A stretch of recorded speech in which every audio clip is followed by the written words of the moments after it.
দর্শক, নেশা এমন একটা জিনিস, নেশা করলে যে মানুষ আসলে ধ্বংস হয়ে যায়, মানুষের মনুষ্যত্ব বোধগুলো হারাই যায় এবং মানুষের বিবেক বলতে কিছু থাকে না। দেখেন, আজকে নেশার কারণে একটা ইয়ং যুবক ছেলে সে রাস্তাতে পড়ে আছে এবং পড়ে থেকেও সে নেশা করতেছে এবং তার পাশে একটা গাড়ি আছে, গাড়িটা তাকে চাপা দিয়ে চলে যাবে কিনা অতটুকু তার মনুষ্যত্ব বোধ নেই, সে সেন্সলেস হয়ে গেছে।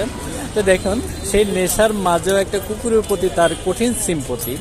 কুকুরটা কুকুরটা তার জন্য, কুকুরটা সেম তার মনিবটাকে বাঁচানোর জন্য নেশাগ্রস্ত লোকটার পাশে বসে রয়েছে। তার মানে গাড়িটা যদি লোকটাকে চাপা দেয়, কুকুরটাও গাড়িটার চাপা খেয়ে যাবে আসলে। তো দেখেন, কুকুরটা আসলে জীবন দিয়ে কুকুরটা আসলে বুঝতেছে না তার মনিব কি নেশাগ্রস্ত না নেশা করে না, না ভালো না খারাপ, অতটুকু বুঝে না। কুকুরটাকে নেশাগ্রস্ত লোকটা হয়তো ঠিকমতো খাওয়াচ্ছে, যার কারণে কুকুরটা তাকে আপনার জীবন দিয়ে সেভ করতেছে, তার পাশে আছে। তত সমাজে আসলে কেউ নেশা করা ঠিক না। নেশা করলে জীবনটা ধ্বংসস্তূপে পরিণত হয়ে যায়, নেশা করলে মানুষের মনুষ্যত্ব বোধ হারাই যায়, পশুত্ব বোধ ফিরে আসে।